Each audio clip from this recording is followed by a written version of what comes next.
Buonasera. Melania, un raggio di luce per illuminare il tuo cammino. Turbini di voci pronti a salpare oltre l'orizzonte, abbracci cosparsi dal profumo dell'amata speranza, destini segnati dai traghettatori di anime sognanti. Nel chiarore argentato della luna che dipinge il tuo viso coraggioso, intraprendi il sentiero oscuro della notte. L'onda del vento assorbe gli occhi lucidi della paura, dal vagone di legno ammucchiato, gelato dal tempo, abbandoni improvvisamente la mano calda di tua madre. Le stelle ammaliatrici fotografano l'attimo irripetibile. Ti lasci trasportare dalla voce infinita dei fondali del mare, reazione addormentato, vestito di rosso tramonto e blu cielo, con un dolce germoglio cullato dalle onde incantatrici. I tuoi baci affacciano in giù, assorbiti dalla sabbia di Bodrum, dipingono di nero le mondiali coscienze addormentate, alimentate spesso da uno sfrenato consumismo inumano. Il tuo viso inonda di lacrime racchiuse ed eterne riflessioni, i meandri delle nostre anime sconosciute ai tuoi occhi. E la tua immagine, luce celestiale imposta sulla spiaggia, diventa fotografia essenziale di cambiamento e di denuncia, per far risorgere nel cielo, dai sipari accecati dell'indifferenza, un nuovo arcobaleno di speranza tra le ali della vita. Bravo!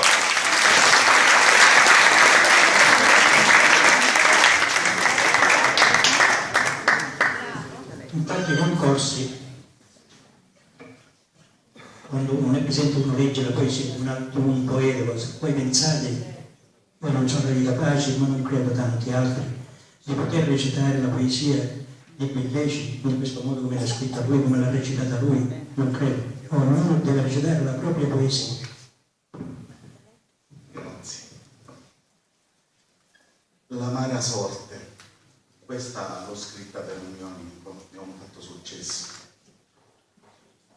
Quando nasci io non ci fu festa grande, che angiano tutte per mia madre e la sua partenza. Mio padre sconsolato bestemmiava pure sante.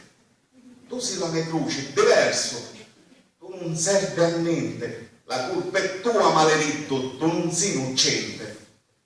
Arrestate solo, chiuso, senza amore in tuo ospedale. Non avere le armi che mia non era un male. Ma la testa di mio padre non canciava e presto di mia se ne fosse di spesare.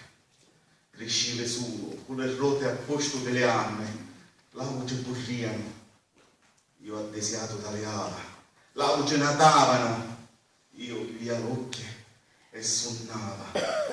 Forse ci cantavi le chiova a Gesù Cristo, un colorato che la mia sorte spesso mi domandava, o forse come io mi fosse fare degnare. Le picciottette mi chiamavano defettato, sopra carrico da terra, antecappato. Spesso pregava, ma Giuzza mia, perché non mi sente? Se mi può bene, ascolta mia, canciami la mala sorte, portami con te, io non mi scanto della morte. Ma io non me la valenzia, mi faceva spazienziare e dall'uccello mi continuava dolce a guardare.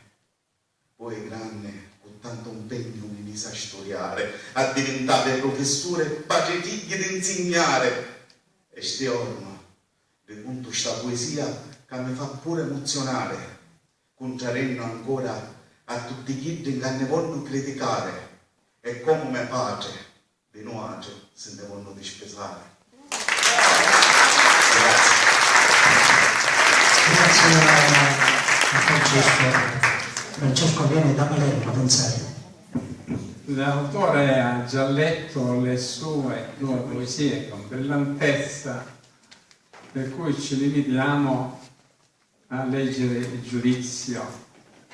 In versi che sanno di prosa, piana e discorsiva, si rappresenta un tema sociale di grande attualità, con delicatezza di accenti e profondità di sentire, in un equilibrio concettuale di non comune conquista, in cui su un piano di assoluta parità rinveniamo le varie sfaccettature del tema trattato, il superamento di ogni schematismo mentale e il trionfo dei grandi valori umani.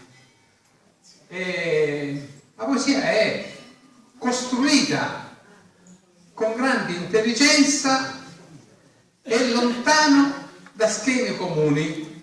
Un tema oggi molto difficile, che crea anche complicazioni, che pure qui viene trattato proprio con delicatezza.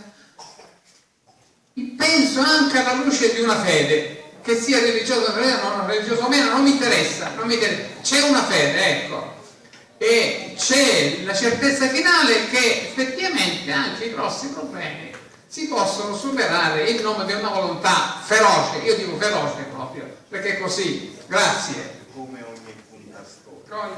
Perfetto. Come ogni puntastoria, perché così mi chiama dalle mie parti, puntastoria. Grazie. Infatti questa è una storia, e questa è una storia molto delicata, molto commovente. E ora diamo il premio. Un po' lunghetto il mio giudizio, ma perché mi sembrava